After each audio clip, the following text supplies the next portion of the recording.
చివరి దినాల్లో మనం చేయాల్సినటువంటి కొన్ని విషయాలు ఉంటాయి. సాధారణంగా ఈ సందర్భాన్ని బట్టి మనము దేవుని వాక్యాన్ని జ్ఞాపకం చేసుకుంటూ ఉంటాం. ఈ సంవత్సరం అంతా ఎలా గడిచింది మీకు? హ్యాపీ న్యూ ఇయరా? హ్యాపీ న్యూ ఇయరేనా? Very good. ఇయర్ ఎండ్కి వచ్చినప్పుడు రివ్యూ చాలా అవసరం కదా. నూతన సంవత్సరం అడుగు పెడుతున్నప్పుడు మరి ఈ సంవత్సరం ఎలా గడిచింది, మనం అనుకున్నవన్నీ చేయగలిగినామా, చేయకపోతే ఎందుకు చేయలేదు అనేది మనం పరిశీలన చేసుకొని నూతన సంవత్సరం అడుగు పెట్టడము మంచిది. చేస్తే సంతోషం, చేయకపోతే నిరాశ పడొద్దు. దేవుడు ఇంకొక సంవత్సరాన్ని ఇవ్వబోతున్నాడు కాబట్టి ఆ సంవత్సరం కొరకైనా మనము సిద్ధపడము మంచిది. అయితే ఈ పరిశీలన అనేటువంటిది మనకు చాలా అవసరం. పరిశీలన లేకపోతే మనం ముందుకు వెళ్ళలేం. మనం ఎలాగో వెళ్ళాలో తెలియదు, ముందు ఎలా ప్లాన్ చేసుకోవాలో తెలియదు, ఏం చేయాలో కూడా మనకి తెలియదు. కాబట్టి సంవత్సరాంతపు పరిశీలన, ఇయర్ ఎండ్ రివ్యూ అన్నమాట ఈరోజు మనం చేసుకోవాలి. అయితే నేను కొన్ని విషయాలు, ప్రాథమికమైనటువంటి విషయాలు మీకు గుర్తు చేయాలని నేను ఇష్టపడుతున్నా. వీటి ద్వారా మిమ్మల్ని మీరు, అంటే మనమందరం కూడా పరిశీలన చేసుకొని మరి రానున్న సంవత్సరానికి మనల్ని మనం ఎలా సిద్ధపరచుకోవాలి అనేటువంటి ఒక ఆలోచన, అవగాహన వస్తుందని నేను నమ్ముతా ఉన్నాను. ముఖ్యంగా దేవుడు మనకి ఇచ్చినటువంటి ప్రతి నూతన సంవత్సరం విషయంలో దేవునికి ఒక ప్రణాళిక ఉంటుంది. 2025 సంవత్సరం విషయంలో కూడా ఒక ప్రణాళిక ఉండింది. 2026 సంవత్సరం విషయంలో కూడా దేవునికి ఒక ప్రణాళిక ఉంటుంది. అది ఎంత మట్టుకు ఫుల్ఫిల్ చేస్తాం, దేవుని చిత్తాన్ని యాజ్ ఇట్ ఈజ్గా ఆయన అనుకున్నట్టుగా ఎంతవరకు చేస్తామనేది తర్వాత సంగతి. ఫస్ట్ మనం గుర్తించాల్సిన విషయం ఏంటంటే దేవునికి ఒక ప్రణాళిక ఉంది, ఒక ప్లాన్ అనేది ఉంది. మీరు అందుకనే యేసుప్రభు గురించి మీరు ఆలోచించినప్పుడు యేసుప్రభు ఎక్కడ కూడా తన చిత్తాన్ని చేయడానికి వచ్చినట్టు ఎక్కడ చెప్పడు కదా.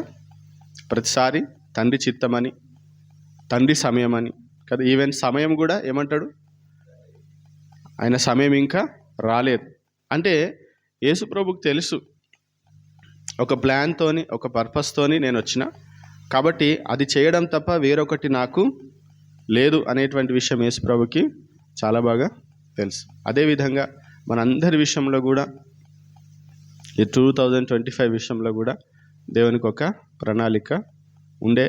మరి ఎంత చేసినాం అనేది ఇప్పుడు తెలియదు, కానీ మేబీ ఖచ్చితంగా చెప్పలేం, కానీ మేబీ పైకి పోయిన తర్వాత, దేవుని సన్నిధికి వెళ్ళిన తర్వాత దేవుడు చెప్తాడేమో మరి 2025లో ఇగో ఈ విధంగా నిన్ను వాడుకోవాలనుకున్నా, ఈ విధంగా దీవించాలనుకున్నా, ఈ విధంగా హెచ్చించాలనుకున్నా, కానీ నువ్వు చేసినటువంటి పొరపాట్లను బట్టి, నువ్వు చూపినటువంటి నిర్లక్ష్యతను బట్టి, నీ సోమరితనాన్ని బట్టి, నీ అజ్ఞానాన్ని బట్టి ఇవన్నీ కూడా నేను చేయలేకపోయినా అని చెప్తే ఎట్లుంటుంది? చాలా బాధ అవుతుంది కదా.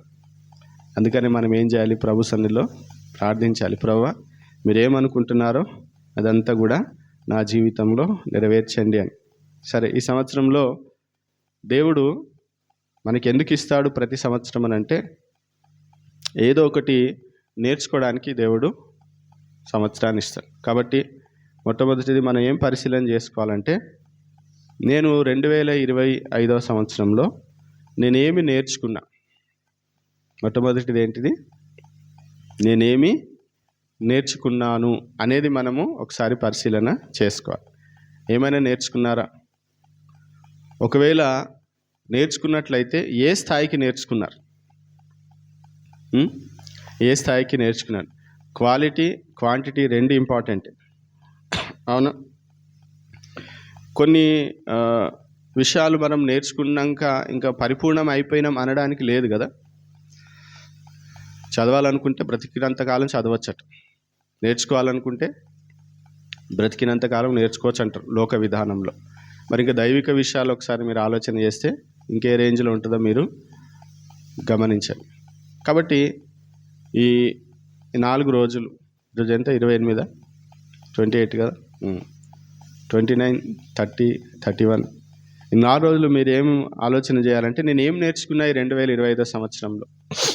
నేర్చుకోవడం అని అంటే తెలియనటువంటి విషయాలు తెలుసుకోవడం, అర్థమవుతుందా? లేదా తెలిసినటువంటి విషయాల యొక్క పరిధిని ఇంకొంచెం ముందుకి తీసుకొని వెళ్ళడం, అర్థమవుతుంది. అయితే దేవుడు ముఖ్యంగా మనల్ని ఏమి నేర్చుకోవాలి అని కోరుకుంటున్నాడు అని అంటే ప్రాథమికమైనటువంటి విషయాలు. ఇది మన జీవితకాలం అంతా నేర్చుకోవాల్సినటువంటి విషయాలు. ఒక 2-3 మీకు గుర్తు.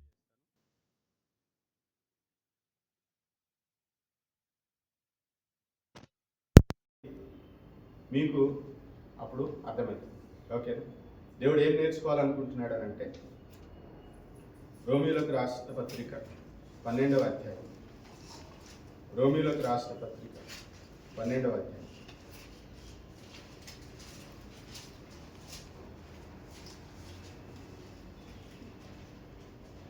18వ వచనం. 12:18. శక్యమైతే మీ చేతనైనంత మటుకు సమస్త మనుషులతో సమాధానముగా ఉండుడి. చాలు. దేవుడు మనల్ని అందరినీ ఏం నేర్చుకోమని చెప్తున్నాడు అని అంటే, నేర్చుకోవాలని దేవుడు ఆశ కలిగి ఉన్నాడంటే ప్రతి సంవత్సరం కూడా మనము సమాధానం కలిగి ఉండాలి అని దేవుడు మనల్ని నేర్చుకోమంటాడు. నేర్చుకున్నారా? శక్యమైతే మీ చేతనైనంత సమస్త మనుషులతో. ఎవరితో? సమస్త మనుషులంటే అందరూ వస్తారు కాదు. మీ కుటుంబం వారు వస్తారు, మీ ఇరుగు పొరుగు వారు వస్తారు, మీ కలీగ్స్ వస్తారు, అర్థమవుతుందా? అందరూ వస్తారు. కాబట్టి సమాధానంగా ఉండడం నేర్చుకున్నామా మనం? అందరితో సమాధానంగా ఉన్నామా ఈ సంవత్సరం? ఒకవేళ ఉంటే ఎంత మట్టుకున్నాం? Complete piece. యేసుప్రభు లోకానికి ఎందుకు వచ్చినాడట? సమాధానం ఇవ్వడానికి వచ్చింది కదా. మనం సమాధానంగా ఉండాలి అని దేవుని యొక్క ఆలోచన. కానీ చాలాసార్లు ఈ సమాధానంగా ఉండే విషయం మనం నేర్చుకుంటలేము. అందరితో సమాధానంగా ఉండాలి అనేటువంటి ఆలోచనని మనం పూర్తిగా విస్మరించాం. యేసుప్రభు మత్తయి సువార్తలు అంటాడు కదా, మీరు దేవునికి బలి ఇచ్చేటప్పుడు మీ సహోదరునికి ఏదైనా విరోధంగా ఉంటే మీరు ఏం చేయండి, అది జ్ఞాపకం వస్తే మీరు అది అక్కడే వదిలిపెట్టి మొదట వెళ్ళి సమాధానం. అంటే ఎంత ఇంపార్టెంట్ అది, అర్థమవుతుంది? ఎంత ఇంపార్టెంట్. కాబట్టి మీరు ఆలోచన చేయండి, ఇంట్లో ఉండేటువంటి వారితో మీరు సమాధానంగా ఉంటున్నారా? మీ తోటి వారితో మీరు సమాధానంగా ఉంటున్నారు? సమాధానం ఉండడానికి కనీసం ప్రయత్నం చేస్తున్నారు? ఈ రోజుల్లో పరిస్థితులు ఎట్లయిపోయినాయంటే ఎవరి దారి వారిదే. ఎవరితో సమాధానం ఉన్నా లేకపోయినా నాకేం ఫరక్ పడదు అన్నట్టుగా జీవిస్తున్నారు. కానీ బైబిల్ అట్లా చెప్తలేదు. బైబిల్ అలా చెప్పడం. ఇంట్లో 2 వ్యక్తులకి సమాధానం లేదు అని అంటే బయట నుండి వచ్చినటువంటి వ్యక్తికి ఆటోమేటిక్గా తెలిసిపోతుంది అక్కడ ఎన్విరాన్మెంట్ ఎట్లుందని. తెలుసు, మనం ఫీల్ అవుతాం కదా, ఆ సెన్స్ మనకి ఆటోమేటిక్గా ఏర్పడతా ఉంటుంది. ఏంటిది, ఇక్కడ ఏదో తేడాగా ఉంది అనేటువంటి విషయం. కాబట్టి సమస్త మనుషులతోని దేవుడు ఏమంటున్నాడు? సమాధానంగా ఉండండి. ఇది మీరు నేర్చుకున్నారా? అందరితో సమాధానం ఉండడానికి మీరు ప్రయత్నము చేస్తున్నారు. చాలాసార్లు మనతో సమాధానం ఉండే వారితోనే మనం సమాధానంగా ఉంటాం. నిజమే. కొన్నిసార్లు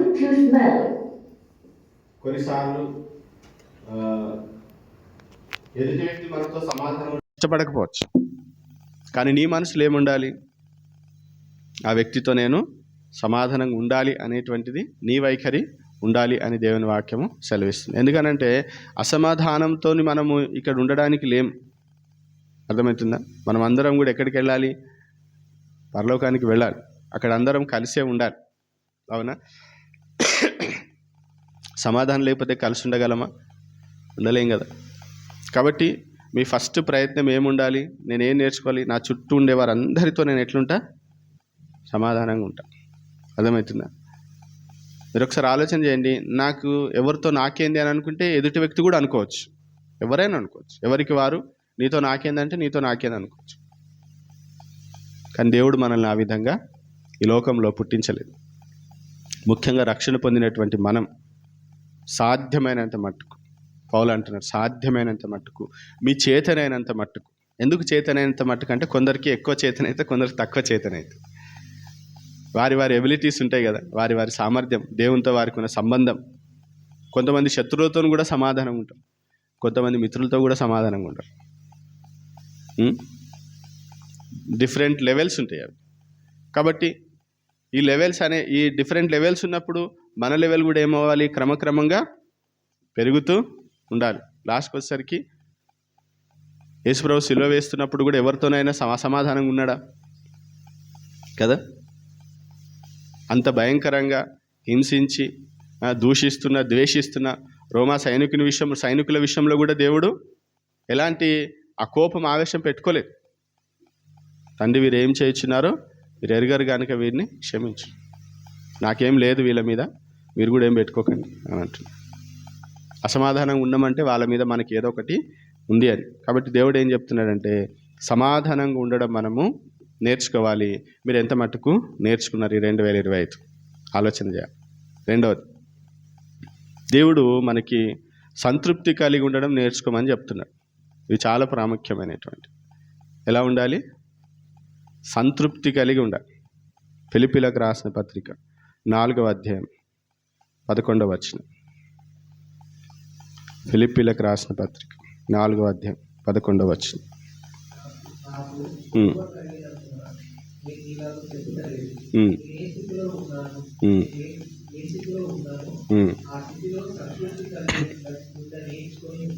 చూడండి, నేను ఏ స్థితిలో ఉన్నానో ఆ స్థితిలో ఎలా ఉన్నాట?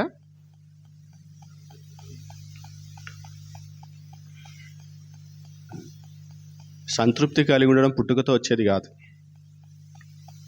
అది గుర్తుపెట్టుకోండి. బై బర్త్ వచ్చేది కాదు. పౌలు అంతటి వ్యక్తి ఏమంటున్నాడు? నేను నేర్చుకున్నా. మనకి సాధారణంగా ఏముంటుంది? కంప్లైంటింగ్ స్పిరిట్ ఉంటుంది అనమాట. ఎప్పుడు కంప్లైంట్ చేస్తుంటాం. అన్ని రకాల వంటలు ఉన్నా కానీ ఏమంటాం లాస్ట్కి? అది కూడా ఉంటే బాగుండంట. అన్ని రకాలు ఉన్నాయి కదా, బాగున్నాయని తినేసి తృప్తితో వెళ్ళొచ్చు కదా, ఏదో ఒకటి అక్కడ అనేసి వస్తాం. లాస్ట్కి వస్తే ఐస్ క్రీమ్ కూడా లేదు అంటారా? అనుకుంటాం. ఐస్ క్రీమ్ ఉంటే అయ్యో సోంపు కూడా ఉంటే బాగుండు అనుకునే వాళ్ళు కూడా ఉంటారు. అవునా? అంటే దేవుడు దేవుడు మనకిచ్చినటువంటి ఆ చక్కటి సుగుణాలను మనం అన్నీ పోగొట్టుకుంటున్నాం. సాటిస్ఫాక్షన్ లేదు. కొన్నిసార్లు మనం అనుకున్నట్టు ఉండవు, అయినా కానీ మనం ఏం చేయాలి? సంతృప్తి కలిగి ఉండాలి. అందరికీ కొన్ని ఉంటాయి, మీరు ఒప్పుకున్నా ఒప్పుకోకపోయినా మీకంటూ కొన్ని ఏమంటారు వాటిని, రూల్స్ రెగ్యులేషన్స్, కరెక్ట్ వర్డో కాదో తెలియదు కానీ లైఫ్ స్టైల్ అందామా, కొన్ని ఉంటాయి కదా. నేను ఇలా ఉండాలి, ఇలా చేయాలి అనుకుంటాం కదా. అవి కొన్నిసార్లు అట్లా జరిగినప్పుడు మనం బాధపడద్దు. నేను కూడా కొన్ని అనుకుంటాను, అవి జరిగినప్పుడు కొంచెం అయ్యో అని అనిపిస్తే కానీ ఓకే, ఏమవుతుంది? ఆ సమయానికి మనము సర్దుకొని వెళ్ళాలి కదా. ఆటో వెనకాల ఉంటుంది తెలుసా మాట, ఏంటిది? కాదు, సర్దుకొని పోదాం రండి అంటాడు. అవునా? మనకు సర్దుకునేది ఉండదు. మనం ఎక్కడ కూడా నువ్వు ఏమైనా చెయ్యి, మళ్ళీ మన లోపల అసంతృప్తి అనేటువంటిది మనకి కనిపిస్తూనే ఉంటుంది. కాబట్టి మనం ఏం నేర్చుకోవాలో తెలుసా? మీరు ఎంతవరకు నేర్చుకున్నారు అని నేను అడుగుతున్నాను. సంతృప్తి కలిగి ఉన్నారా? దేవుడు మిమ్మల్ని ఈ 2025 దేవుడు మిమ్మల్ని నడిపించిన విధానం, మిమ్మల్ని పోషించిన విధానం, కూడు గుడ్డ అన్నీ ఆర్థిక విషయాల్లో సంతృప్తి కలిగి ఉన్నారు? సంతృప్తి కలిగి ఉంటేనే అర్థమవుతుందా మీరు ఇంకొక సంవత్సరంలో అభివృద్ధి చెందడానికి అవకాశం ఉంటుంది. మీరు అసంతృప్తితో ఉన్నారనుకోండి, మీరు పరలోకంలో కూడా అసంతృప్తితోనే ఉంటారు. ఇక్కడ వేరు పెట్టేటోళ్ళు అక్కడ పోయిన తర్వాత కూడా అది నేను చాలా పర్ఫెక్ట్ అనుకుంటారు, కానీ అది బలహీనత మనది. సాటిస్ఫై కాకుండా ఉండడం. ఇంప్రూవ్మెంట్ అనేటువంటిది అభివృద్ధి అన్ని ఏరియాస్లో ఉంటుంది. నిజంగా చెప్పాలంటే ఇది నువ్వు పర్ఫెక్ట్ అని అనుకుంటున్నావా, దానికి మించి ఉంటుంది. నీ పరిధిలో రాలేదు కావచ్చు, కానీ దానికి మించి ఎక్కడో ఒక దగ్గర ఉంటుంది. కాబట్టి దేవుడు మనకిచ్చినటువంటి పరిస్థితులు, మనకిచ్చినటువంటి మనుషులు, మనకిచ్చినటువంటి వనరులను బట్టి మనం ఏం చేయాలి? సంతృప్తి కలిగి ఉండాలి. ఆశ ఉండొద్దు అని నేను చెప్పడం లేదు, ఆశ ఉండడం తప్పేమి కాదు. కానీ కలిగిన దాన్ని బట్టి మనం ఏం కాలి ఎట్లుండాలి? సంతృప్తి కలిగి ఉండాలి. ఓకే, దేవుడు నాకు ఈ విధంగా ఉంచినాడు, అందుని బట్టి దేవునికి స్తోత్రం. శనగడమే మనకి ప్రతి విషయంలో. ఎందుకు ఇశ్రాయేలీయులని దేవుడు పాలు తేనెలు దేశంలో ప్రవేశపెట్టలేదు తెలుసా? ఇక్కడ శనగేటోళ్ళు పోయి ఆడ కూడా. కాబట్టి ఈ జనరేషన్ని అంతే కదా, ఇశ్రాయేల్ ఎవరు కూడా పాలు తేనెలు దేవునికి ఇష్టం ఉండదు అట్లా. కాబట్టి సంతృప్తి కలిగి ఉన్నారా? ఈ 2025 సంవత్సరం సంతృప్తి కలిగి ఉండడం నేర్చుకున్నారా? ఎన్నిసార్లు మనము విసుక్కున్నాం, ఎన్నిసార్లు చిరాకు పడ్డాం?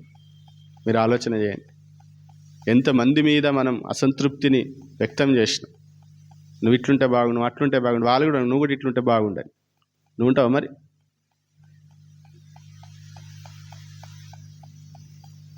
పౌలు అంటున్నాడు, నేను అన్ని విషయాల్లో నేను ఎలా ఉన్నానట? సంతృప్తి కలిగి ఉండా నేర్చుకున్నాను. నేను ఏ స్థితిలో ఉన్నా, ఏ పరిస్థితిలో ఉన్నా, మనం ఎట్లుండాలి? సంతృప్తి కలిగి ఉండాలి. దేవునికి తెలుసు మన అవసరాలు, మన అక్కర్లన్నీ దేవునికి తెలుసు. తగిన సమయం ముందు దేవుడు మనల్ని ఆశీర్వదిస్తాడు. కానీ సనగకండి, అది మనకి ఏం కావాలి? అలవాటు అవ్వాలి. కొన్ని విషయాల్లో మనం సంతృప్తి కలిగి ఉంటాం, కానీ దేవుడు అంటున్నాడు అన్ని విషయాల్లో, అన్ని పరిస్థితుల్లో మీరు ఎలా ఉండాలి? సంతృప్తి కలిగి ఉండాలి. అది మనము నేర్చుకున్నామా లేదా అనేది ఆలోచన చేయాలి. మూడోది, దేవుడు ఏం నేర్చుకోవాలని ఇష్టపడ్డాడంటే ఈ సంవత్సరం మనము ఎప్పుడు దేవుని యొక్క ఆశ ఏంటంటే, దేవుని బిడ్డలు ఎప్పుడు కూడా సాత్వికత కలిగి ఉండాలని దేవుని ఆశ. దేవుని బిడ్డలు ఎలా ఉండాలి? సాత్వికత అంటే తెలుసా? హంబుల్నెస్, తగ్గింపు. బైబిల్లో అత్యంత సాత్వికులు ఎవరు అని మనం ఆలోచిస్తే, దేవుడు ఎవరి గురించి సాక్ష్యం ఇస్తున్నాడు? మోషే గురించి సాక్ష్యం ఇస్తుంది కదా. మోషే నా ప్రజలలో ఆయన సాత్వికుడు అంటాడు దేవుడు. మోషే మామూలు వ్యక్తి కాదు, గొప్ప నాయకుడు. కొన్ని లక్షల మందికి అధికారిగా ఆయన ఉన్నాడు, కానీ ఆయన గురించి దేవుడు ఏం సాక్ష్యం ఇస్తున్నాడు? ఈయన సాత్వికుడు. అర్థమవుతుంది? ఒకసారి చూడండి, ఫిలిప్పీలకు రాసిన పత్రిక 2వ అధ్యాయం 5 నుండి 8వ వచనం వరకు. 5 నుండి 8వ వచనం వరకు.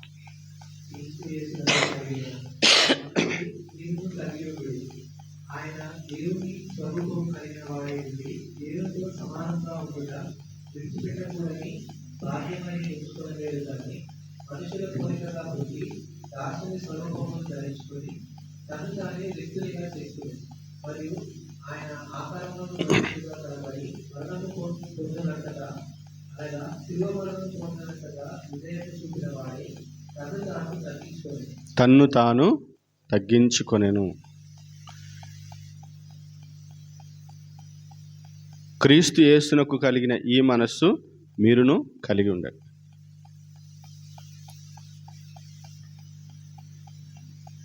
ఒకరంటారు humility is kingdom's dress code అట. Humility is kingdom's dress code అంటే దేవుని రాజ్యంలో డ్రెస్ కోడ్ ఏంటిదట? హ్యూమిలిటీ, తగ్గింపు. డ్రెస్ కోడ్ అంటే తెలుసు కదా, అందరు ఏం చేయాలి? అదే దేవుని రాజ్యంలోకి రావాలంటే మీరు అందరు ఏ వస్త్రాలు ధరించాలి? దీన వస్త్రం, తగ్గింపు అనేటువంటి వస్త్రాన్ని ధరించి మీరు దేవుని రాజ్యంలోనికి రావాలి, లేకపోతే నో ఎంట్రీ. మనలో ఇదే ఉండదు. దేవుడు అంటున్నాడు ఇది మనము నేర్చుకోవాలి. ఇది ఒక్కసారి వచ్చేది కాదు. మనిషిలో అహం, గర్వం అందరికీ ఉంటుంది. లాస్ట్కి వస్తే బిచ్చపోను కూడా ఉంటుంది. కదా, ఉంటుందా ఉండదు? ఉంటుంది. ఆయన కూడా ఈగో ఉంటుంది. నా కర్మకాలి అడుక్కుంటున్నా కానీ లోపల అనుకుంటా ఉంటాడు అన్నట్టు. సరే, మన గురించి మనం ఆలోచన చేస్తాం. ఆ తగ్గింపులో మనం ఏమవ్వాలి? ఎదగాలి. అర్థమవుతుందా? తగ్గింపులు ఎదగాలంటే ఆ హంబుల్నెస్ అనేటువంటిది ఇంకా ఇంకా మనలో పెరుగుతూ ఉండాలి. కానీ దేవుళ్ళు మనం ఎదుగుతున్నాం అనడానికి నిదర్శనం ఏంటనంటే ఈ తగ్గింపే. ఈ హంబుల్నెస్, ఈ హ్యూమిలిటీయే మనకి దేనికి సూచన అంటే నువ్వు దేవుళ్ళు ఎదుగుతున్నావు అనడానికి నిదర్శనం అదే. మీరు సాధారణంగా కూడా చూడండి, చాలా ఉన్నతమైన స్థానంలో ఉండేటువంటి వారికి వారికి ఉండేటువంటి ఒక మంచి లక్షణం ఏముంటుందంటే వాళ్ళలో చాలా హంబుల్నెస్ ఉంటుంది. నేర్చుకున్నారా? తగ్గింపు నేర్పిస్తాడు దేవుడు కొన్నిసార్లు మనకి కావాలని నలగొట్టి విరగ్గొట్టి. నేను అనేది ఉంటుందిగా, నేను కనబడాలి, నేను అది, నేను ఇది అనేటువంటి. దేవుడు అంటాడు అవసరం లేదంటాడు. చాలా కష్టం, చాలా కష్టం. కానీ మనం నేర్చుకోవాలి. ఆ తగ్గింపు అనేది మనము నేర్చుకోవాలి. బైబిల్లో బాప్తిసం ఇచ్చే యోహాను ఒక మాట అంటాడు కదా, నా వెనుక వచ్చుచున్నవాడు నాకంటే. తగ్గింపు అంటే ఏంటి తెలుసా? మన ఎదుటి వ్యక్తిని మనకంటే యోగ్యుడని గుర్తించడం. బైబిల్లో ఉన్న మాట అది. నీ సహోదరుడు నీకంటే యోగ్యుడని గుర్తించు. ఆయన నీకంటే గొప్పవాడు. గొప్పోడు అంటే బాధ లేదు, కానీ నాకంటే గొప్పోడు అంటే మనం ఒప్పుకోం. కానీ అది మన స్వభావంలోనికి రావాలి. మీరు నాకంటే గొప్పవాళ్ళు, యథార్థంగా చెప్పాలి. నిజమే. బాప్తిసం ఇచ్చేవాడు గొప్ప పరిచర్య చేసినాడు, కానీ ఆయన అంటున్నాడు నా వెనుక వచ్చేవాడు నాకంటే గొప్పవాడు. ఆయన చెప్పుల వారుని విప్పుటకు కూడా నాకు యోగ్యత లేదు. చెప్పుల వారు విప్పాలంటే చాలా అత్యంత లీస్ట్ సర్వెంట్ చేసే పని. యోహాను అంటున్నాడు నాకు అది కూడా అర్హత. అంత గొప్పవాడు ఆయన. మనం చెప్తామా ఎవరి గురించి అయినా, మీరు నాకంటే చాలా గొప్పవాళ్ళు సార్ అని? కిందికి వెళ్ళి మీరు దాకు చూపు చూస్తాం మళ్ళీ చేసినవుతి అన్నట్టు. మనకు రాదు. అర్థమవుతుందా? అంటే దేవుడు అలాంటి పరిస్థితుల ద్వారా మనలో సంపూర్ణత తీసుకురావాలని కోరుకుంటున్నాడు. ఇంకో సంవత్సరంలోకి అడుగుపెట్టే ముందు మనం ఆలోచన చేయాలి, నా లోపల ఎంత తగ్గింపు ఉంది అనేటువంటి. పరిసైన సుంకరి ప్రార్థన మీకు తెలుసు కదా. అదేమన్నా ఆయన తల ఎత్తి దేవుని వైపు చూడ్డానికి కూడా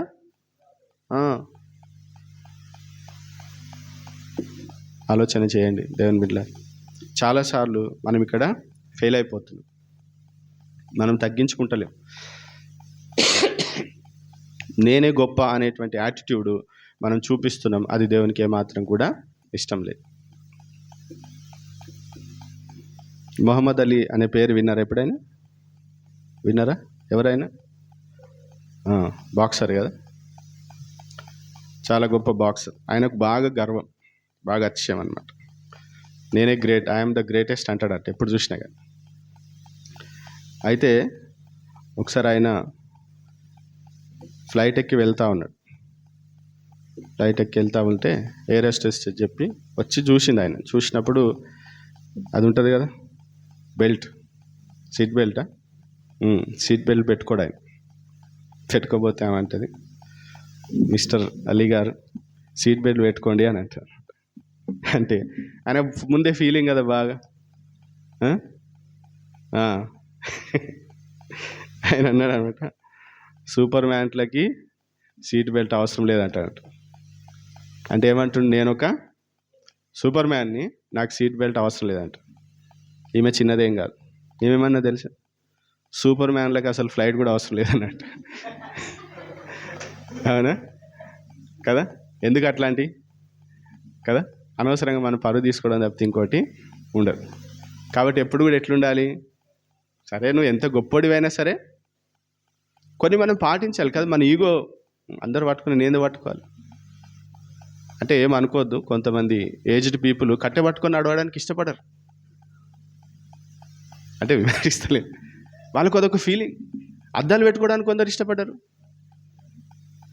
అయ్యి నన్ను అద్దాలు పెట్టుకోమంటావా అంటారు. ఆ కళ్ళు సగా అనవర్తలు పెట్టుకుంటే ఏమైంది? ఉం? ఒక దిక్కు పోయి ఇంకో దిక్కు పోతుంది, చాలా కష్టమవుతుంది. నడవనీకి చక్క వస్తలే, కింద 2-3 సార్లు పడతారు కానీ కట్టే పట్టుకోనంటారు. ఇవన్నీ కూడా మన లోపల అసలు ఆశీర్వాదం అంతా ఎక్కడుంది తెలుసా? హంబుల్నెస్లోనే ఉంది. మనం ఎంత తగ్గించుకుంటామో అంతగా దేవుడు మనల్ని వాడుకుంటాడు. మనం ఎంతగా తగ్గించుకుంటామో అంతగా దేవుడు మనల్ని ఆశీర్వదిస్తాడు. ఉన్నది ఉన్నట్టు యథార్థంగా మన బలహీనతలు ఒప్పుకోవడం తగ్గింపులో ఒక నీలో తగ్గింపు ఉండడానికి అదొక నిదర్శనం. ఏంటిది? ఎస్, నా లోపల ఈ బలహీనతలు ఉన్నాయి అని ఒప్పుకోవడం, కన్ఫెస్ చేయడం. మనం అసలు ఒప్పుకోము. నా లోపల ఏం లోపం ఉంది చూపి అంటారు. చూపించుకుంటూ పోతే జీవితం సరిపోదు, మస్తున్నాయి, కానీ మనము అంగీకరించాం. కాబట్టి దయచేసి తగ్గింపు కలిగి ఉండడం మనము నేర్చుకోవాలి. కాబట్టి ఏం నేర్చుకున్నారు అనేది మనము ఆలోచన చేసుకుందాం ఈ యొక్క చివరి వారం. రెండోది, ఎంత ఓర్చుకున్నాం అనేది మనము పరిశీలన చేసుకుందాం. ఎంత ఓర్చుకున్నారు? దేవుని బిడ్డలకి కావలసినటువంటి మరి యొక్క సుగుణం, మరి యొక్క స్వభావం ఏంటిదంటే ఓర్చుకునే స్వభావం. దేవుడు సంవత్సరాలు గడుస్తున్న కొలది మనలో ఏమి చూడాలని కోరుకుంటాడంటే మనలో ఓర్పు అధికమవ్వడం చూడాలని దేవునికి ఆశ. ఎందుకనంటే మనము ఒకరినొకరు ఓర్చుకోకపోతే చాలా కష్టమవుతుంది. మీరు అనుకోవచ్చు, నేనే ఆయనను ఓర్చుకుంటున్నాను. మీకు తెలియదు, నిన్ను కూడా ఆయన ఓర్చుకుంటున్నాడు. అర్థమవుతుందా? ముఖ్యంగా భార్యాభర్తలు అనుకుంటారు అనమాట, నేను కాబట్టి నిన్ను భరిస్తున్నాను. భార్య అనుకుంటుంది, భర్త అన్నాడు కానీ భర్తకు మనసులో ఉంటుంది, నేను కాబట్టి నేను భరిస్తున్నాను. రెండు వాస్తవాలే. అర్థమవుతుందా? దేవుడు ఒకరి ద్వారా ఒకరికి ఏం నేర్పిస్తున్నాడు? ఓర్చుకునే స్వభావం. ఎందుకనంటే మన ఓర్పు అనేకులని దేవుని వైపు తిప్పడానికి ఆస్కారం ఉంటుంది. నీలో సహనం లేదనుకోండి, నీలో ఓర్చుకునే ఆ స్వభావం లేదనుకోండి, దేవుని రాజ్యం కొరకు నువ్వు వాడబడలేవు, దేవుని సాక్షిగా నువ్వు బ్రతకలేవు. ఒకసారి కొన్ని మాటలు దేవుని వాక్యం నుండి చూద్దాం. ఎఫెసీయులకు రాసిన పత్రిక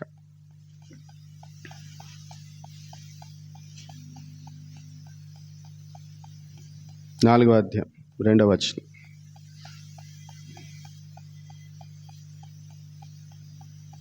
ఎఫెసీ 4:2.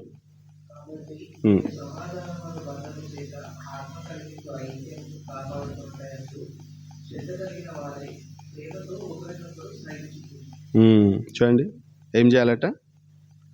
ప్రేమతో ఒకరినొకడు సహించుచు. ఇది కంటిన్యూస్ టెన్స్. సహించుచు అనేది ఏంటిది? బేరింగ్ అనేటువంటి మాట. నువ్వు ఒకరినొకరు ఏం చేయాలి? ప్రేమతో సహించాలి. ఎందుకనంటే నువ్వు పర్ఫెక్ట్ కాదు, నీ పక్కన కూర్చున్న వ్యక్తి కూడా పర్ఫెక్ట్ కాదు, ఎవరు పర్ఫెక్ట్ కాదు. కానీ మనకున్న ఫీలింగ్ ఏంటంటే నేను పర్ఫెక్ట్, నా చుట్టూ ఉన్న వాళ్ళందరూ ఇంపర్ఫెక్ట్ అనుకుంటాం. నువ్వు నీ చుట్టూ ఉన్న వాళ్ళందరూ ఇన్పర్ఫెక్ట్ అనుకుంటా, నువ్వు పెద్ద ఇన్పర్ఫెక్ట్ అన్నట్టు. అర్థమవుతుందా? కాబట్టి దేవుని వాక్యం చాలా స్పష్టంగా చెప్తుంది, మనం ఒకరినొకడు సహించాలి, ప్రేమతో సహించాలి. వాళ్ళు కొన్నిసార్లు కొన్ని తప్పిదాలు చేస్తూ ఉంటారు, కొన్ని పొరపాట్లు చేస్తూ ఉంటారు. అయ్యి జరగడు అనొద్దు, మనం అనేస్తాం కదా. అంటే మన కెపాసిటీ ఎంతవరకు ఉంది? కొంతవరకే ఉందన్నమాట. 2 సార్లు భరిస్తారు, 3వ సారి చీదరించుకుంటారు. 3 కాదు 30 సార్లు అయినా సరే మనం ఏం చేయాలి? భరించాలి. యేసుప్రభు అదే చెప్తున్నాడు, అదే చేసిండు. నిన్ను భరిస్తలేడు ఆ దేవుడు 40-50 సంవత్సరాలకి వెళ్ళి భరిస్తుండలేదు. మరి మనకేంది? మనం కూడా భరించాలి కదా ఒకరినొకరం. రోమీలకు రాసిన పత్రిక 15వ అధ్యాయం. రోమీలకు రాసిన పత్రిక 15వ అధ్యాయం 1వ వచనం.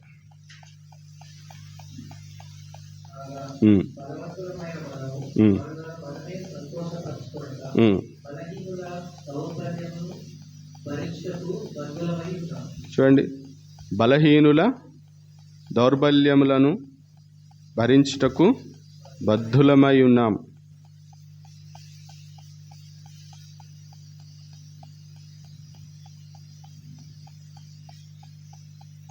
We who are strong have an obligation అనే మాట వాడి. We have an obligation to bear with the failings of the weak. వారి యొక్క బలహీనతలని మనం ఏం చేయాలి? భరించాలి. వారి బలహీనులకు, వారికి దేవుని వాక్యం గురించిన పూర్తి అవగాహన లేదు. దేవునిలో వారు ఎదగలేరు. దేవుని ప్రేమ, దేవుని క్షమాపణ, దేవుని సహనం అవన్నీ వారికి తెలియదు. వారు ఇంకా సహజంగానే ఇప్పుడిప్పుడే దేవునిలో వారు వస్తున్నారు. ఇంకా కొన్నిసార్లు న్యాచురల్గానే వారు ఉంటున్నారేమో. నువ్వేం చేయాలి? కొంతకాలం వారిని భరించాలి. నువ్వు ఎప్పుడైతే భరిస్తావో ఆ వ్యక్తిలో మార్పు వచ్చే అవకాశం ఉంటుంది. నువ్వు భరించలేదనుకోండి, ఆ మనిషి ఏమైపోతాడు? బలహీనం అయిపోయి ఇంకా దేవునికి దూరం అయ్యే అవకాశము ఉంటుంది. ఇక్కడ మనం చాలాసార్లు ఫెయిల్ అయిపోతున్నాం. నేను కొంత మట్టుకే భరిస్తా, తర్వాత నాతో కాదంటారు చాలాసార్లు. ఎందుకు కాదు? నువ్వు ఎదగాలి ఆ విషయంలో. ఆ భరించే విషయంలో నువ్వేం చేయాలి? ఎదగాలి. నువ్వు ప్రార్థించాలి, దేవా నాకు ఆ శక్తినివ్వు. మీకెంత ఓపిక ఉందో, మీకెంత సహనం ఉందో, మీకెంత భరించే శక్తి ఉందో అది నాకు కూడా ఇవ్వండి అని ప్రభు దగ్గర మనము వేడుకోవాలి. అంతేగాని నేను భరించా అని చెప్పి మీరు కట్ చేసుకుంటూ పోతే ఎవ్వరు ఉండరు నీ చుట్టుపక్కల, నువ్వు ఒక్కడే ఉంటావు. అర్థమవుతుందా? అదే సమయంలో నిన్ను కూడా నీ చుట్టూ ఉన్న వారు భరిస్తున్నారనే విషయాన్ని మర్చిపోవద్దు. నన్ను మీరు భరిస్తున్నారు, మిమ్మల్ని కూడా నేను భరిస్తున్నాను. కానీ మనిషికి ఉన్న మనసు ఏంటి తెలుసా? అందరూ నన్ను భరించాలి, కానీ నేను మాత్రం ఎవరిని భరించు. చాలాసార్లు ఇలాగే ఉంటుంది. మరి నువ్వు ఎన్నిసార్లు అయినా లేట్ రావచ్చు. ఎదుటి వ్యక్తి ఒక్కసారి లేట్ వస్తే మాత్రం మనం టైం చూస్తాం. అవునా? చూస్తామా? మనం ఎన్నిసార్లు లేట్ వచ్చినా అది లెక్క ఉండదు. మనకు లెక్కలే, మన లెక్కలు ఏముండయి, ఎదుటి వ్యక్తి లెక్కలే మనకి ఎప్పుడు కదా. ఓర్చుకుందాం. ఎంత ఓర్చుకున్నారు ఈ సంవత్సరం? ఎంతమందిని ఓర్చుకున్నారు? ఎంత మట్టుకు ఓర్చుకున్నారు? మీరు ఆలోచన చేయండి. కొలస్సీలకు రాసిన పత్రిక 3వ అధ్యాయం 12-13 వచనం. కొలస్సీ 3:12-13.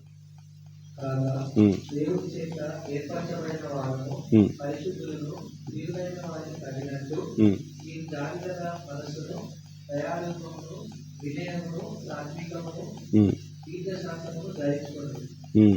ఎవడైనా తనకు హాని చేశానని ఒకడు అనుకున్న ఎడల ఒకరినొకడు సహించుచు ఒకరినొకడు క్షమించుడి. ప్రభువు మిమ్మల్ని క్షమించు లాగున మీరును క్షమించుడి. చూడండి, దేవుని చేత ఏర్పరచబడిన వారును, పరిశుద్ధులను, ప్రియులైన వారికి తగినట్లుగా. మనం ఎవరమట? ఏర్పరచబడిన వారం, పరిశుద్ధులు, ప్రియులు. మీకు తగినట్టుగా మీకు ఏది సూట్ అవుతుందనంటే మీరు ఒకరినొకరు సహించడమే. దేవుడు మిమ్మల్ని అందుకే ఏర్పాటు చేసుకున్నాడు. ఒకరినొకడు సహించుచు. ఒకరు మనకు హాని చేసినా కానీ మనం ఏం చేయాలట? వారిని సహించాలి. నువ్వు నాకు హాని చేసినా నాకు అనబడక జీవితంలో అని అనకండి. ఒకరినొకడు సహించుచు, ఒకరినొకడు క్షమించుడి, ప్రభు మిమ్మల్ని క్షమించిన లాగిన మీరును క్షమించు. మీరు ఓర్చుకుంటున్నారంటే దాని అర్థం ఏంటంటే మీరు వారిని క్షమిస్తున్నారు అని. కాబట్టి 2025 సంవత్సరంలో మీ ఓర్పులో మార్పు వచ్చిందా? మీ పేషెన్స్ లెవెల్ పెరిగిందా? అప్పుడు కూడా అదే కోపం, ఇప్పుడు కూడా అదే కోపం అంటే 2025 వేస్ట్ అయినట్టే మీకు. లేదు, అప్పుడు బాగా తిడుతుంది, ఇప్పుడు కొంచెమే తిడుతుందంటే కొంచెం బెటర్ అన్నట్టు. అవునా? ఇంప్రూవ్మెంట్ ఉండాలి. కంప్లీట్గా మీరు మొత్తం ఫ్లిప్ అయిపోవాలని నేనేం అంటలేను, కానీ ఏముండాలి? అభివృద్ధి అనేది ఉండాలి. ఒక లెవెల్ నుండి ఇంకొక లెవెల్కి మీరు వెళ్ళాలి. అది మనం రివ్యూ చేసుకోవాలి చివరిలో. నేను ఎంత మట్టుకు అప్పుడు నా కోపం ఎట్లుంది, అప్పుడు నా బీపీ ఎట్లుండే, ఇప్పుడు ఎట్లుంది? మార్పు వస్తుందా? సంతోషం, మీరు ఓర్చుకుంటున్నారు. దేవుడు మీకు నేర్పిస్తున్నాడు. కాబట్టి నేను ఎంత ఓర్చుకున్నాను అనేది మనము రివ్యూ చేసుకోవాలి. తర్వాత చివరిది ఏవి మార్చుకున్నాను అనేది మనము చూసుకోవాలి. ఏవి మార్చుకున్నాను? ఏమైనా మార్చుకున్నారా? ఏం మార్చుకోలేదా? ఇప్పుడు ఫస్ట్ రాగానే మీరు కొన్ని అనుకుంటారు కదా, ఇది మార్చుకుంటా, అది మార్చుకుంటుంది. లాస్ట్కి ఒకసారి ఏది మార్చుకోలేదంటాం. దేవుడు ఎందుకు 2025 ఇచ్చినాడు? మనము అనేక విషయాల్లో మార్పు చెందాలి అని. అర్థమవుతుందా? మార్పు అనేది అనివార్యం. ఖచ్చితంగా మనం ఏం కావాలి? మారాలి. ఏ విధమైనటువంటి మార్పు? దైవికమైనటువంటి మార్పు, దేవుడు కోరుకుంటున్నటువంటి మార్పు. మనం ఒక మిషన్లో ఉన్నాం కదా, మనం క్రీస్తులాగా మారాలి, క్రీస్తు సారూప్యంలోకి మనం మార్చబడాలి. ఆ క్రమంలో మార్పు అనేది అది పైనుండి వచ్చేది కాదు, ప్రాక్టీస్ చేయాలి మనం. నేను ఫస్ట్ థింగ్ ఏంటంటే నేను మారాలి అని ఫస్ట్ నువ్వు నిర్ణయం తీసుకోవాలి. నేను ఏ విషయంలో మారాలి, ఏ విషయంలో నేను ఇబ్బందికరంగా ఉన్నా, ఏ విషయంలో నేను ఇతరులకు ఆయాసకరంగా ఉన్నా, ఏ విషయాన్ని బట్టి దేవుడు నా విషయంలో బాధపడుతున్నాడు, ఈ విషయాలలో నేను మారాలి. ఏ అలవాటు నన్ను దేవునికి దూరం చేస్తుంది, వాటి విషయంలో మనం ఒక నిర్ణయం తీసుకోవాలి. ఈ విషయంలో నేను మారాలి అని అనుకుంటే నువ్వు మార్చుకోవడానికి ఆస్కారం ఉంటుంది. అసలు నేను ఇక పర్ఫెక్ట్ అనుకుంటే ఇక నేను ఏం చేయలేదు, నిన్ను నీ గుడి కట్టి పూజ చేయాలి అంతే. అర్థమవుతుందా? దేవుడు మనల్ని పుట్టించినటువంటి విధానం మీరు గమనించినట్లయితే ఆ సామర్థ్యం ఉంది, మనం మారగలం. అర్థమవుతుందా? దేవుడు మనం రక్షించుకున్నాడు మనల్ని మార్చుకోవడానికి, తనలాగా మార్చుకోవడానికి. చూడండి, కొలస్సీలకు రాసిన పత్రిక 3వ అధ్యాయం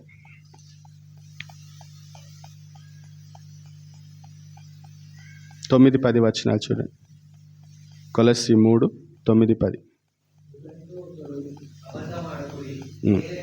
ప్రాచీన స్వభావంలో దాని క్రియలతో కూడా మీరు పరిత్యజించి జ్ఞానము కలుగు నిమిత్తము దానిని సృష్టించిన వారి పోలిక చొప్పున నూతనపరచబడుచున్న నవీన స్వభావమును ధరించుకొని ఉన్నారు. చూడండి, బీయింగ్ రెన్యూడ్ అంటే నూతన పరచబడుచున్న. ఇది నూతన పరచబడుతూనే ఉంటుంది.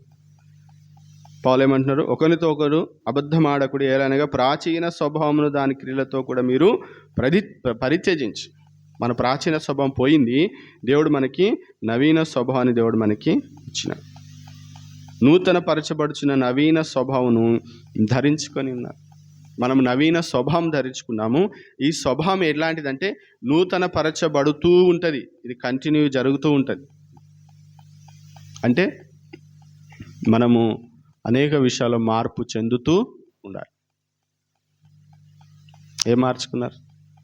ఏ విషయాలైనా నేను మారాలి అనేటువంటి ఆలోచన వచ్చిందా? కనీసం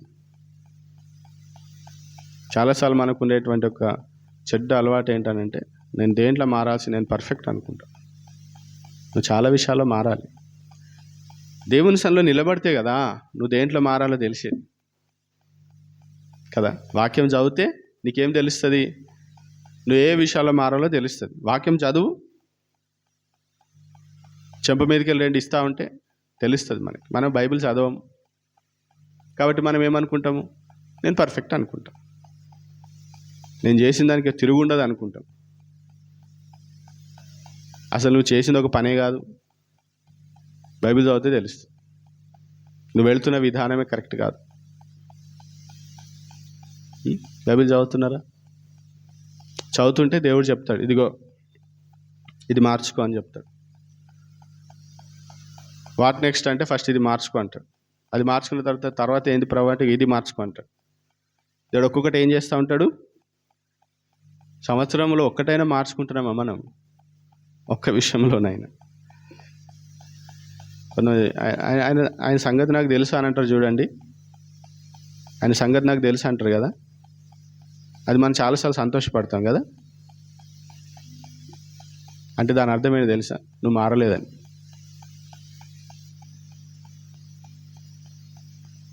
నువ్వు మారాలి, మనం మారాలి. దేవుడు సంవత్సరాలు ఎందుకు ఇస్తున్నాడు? మనల్ని మనము మార్చుకోవడానికి. కాబట్టి ఏమి మార్చుకున్నా, నేనేమి మార్చుకున్నా అనేది మనము ఈ సంవత్సరాంతపు దినాల్లో మనము పరిశీలన చేసుకోవాలి. ఫిలిప్పీలకు రాసిన పత్రిక 1వ అధ్యాయం 3-6 వచనం వరకు అన్నీ కలిసి ఉన్నాయి. ఫిలిప్పీ 1వ అధ్యాయం 3-6 వచనం. మొదటి దినం నుండి ఈ వరకు సువార్త విషయంలో మీరు నాకు పాలువారై ఉండినట్లయితే మీలో మీ సక్రియను ఆరంభించిన వారు యేసుక్రీస్తు దినం వరకు దానిని కొనసాగించిందని దేవుడిగా నమ్ముతున్నది. కనుక మీ అందరి నిమిత్తము నేను చేయు బట్టి ప్రార్థనలో ఎల్లప్పుడూ సంతోషంతో ప్రార్థన చేయొచ్చు. నేను మిమ్మల్ని జ్ఞాపకం చేసుకున్నప్పుడైనాను నా దేవుడికి కృతజ్ఞతాస్తుతులు చెల్లిస్తున్నాను. చూడండి, పౌలు చక్కటి మాట ఈ సత్క్రియను ఆరంభించిన వాడు యేసుక్రీస్తు దినము వరకు దానిని కొనసాగించిన నేను రూఢిగాను. ఇది కొనసాగించేటువంటి ప్రక్రియ. మనిషి మార్పు అనేది కొనసాగేటువంటి ప్రక్రియ. కాబట్టి 2025 సంవత్సరంలో నేను ఏమి మార్చుకున్నా అనేది మీరు ఆలోచన చేయండి. ఒకవేళ మీకు ఆలోచన రాకపోతే మీ ఇంట్లో వాళ్ళని అడగండి, మీ దగ్గర వాళ్ళని అడగండి. వాళ్ళు మంచిగా చెప్తారు మీరు మారినరా లేదా. ఓకేనా? దీన్ని కొనసాగిస్తున్నాడు దేవుడు. మనలో మార్పు కొనసాగడానికే దేవుడు మనల్ని ఏర్పాటు చేసుకున్నాడు. రోమిలకు రాసిన పత్రిక 12వ అధ్యాయం 2వ వచనం చదివి మనం ప్రార్థన చేసుకున్నాం. 12:2 రోమ 12:2. మీరు ఈ లోక మర్యాదను అనుసరించగా ఉత్తమమును అనుగుణమును సంపూర్ణమైన దేవుని చిత్తమేదో పరీక్షించి తెలుసుకున్నట్లు మీ మనస్సు మారి జీవనముట వలన రూపాంతరించుకొనుడి. ఈ రూపాంతర అనుభవంలోనికి మనము రావాలి అనేది దేవుని యొక్క ఉద్దేశం. అయితే మార్పులో కూడా లెవెల్స్ ఉంటాయి. ఏ లెవెల్లో ఉన్నారు? ఏ విషయాల్లో మారినారు? అన్ని విషయాల్లో మారినా, కొన్ని విషయాల్లో మారినరా? మనం కొంచెం మారితే ఆగమనమాట. నేను ఫుల్ మారిపోయినా అనుకుంటాం. నో, అన్ని విషయాల్లో మారాలి. దేవుని విషయంలోనే కాదు, మన తోటి వారి విషయంలో, మన కుటుంబంతో మనం ఉండే విషయంలో, అన్ని విషయాల్లో మార్పు అనేది రావాలి. కాబట్టి ఈ చివరి వారంలో మనం ఏమి రివ్యూ చేసుకోవాలి? ఏమి నేర్చుకున్నా, ఎంత ఓర్చుకున్నా, ఏవి మార్చుకున్నా? ఒకసారి చెప్పండి.